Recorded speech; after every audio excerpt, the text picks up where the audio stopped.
2018 সালের পর আমাদের ত্রিপুরায় আমাদের সংগঠনের সভ্যপদ সংগ্রহ করার ক্ষেত্রে আমরা লক্ষ্য করেছি ভয়ঙ্কর আক্রমণ।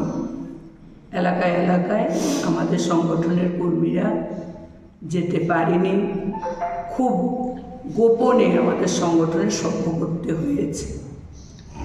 2018 থেকে আজকে 2025 এই সময়কালে আমরা আপনাদের জানাতে চাই,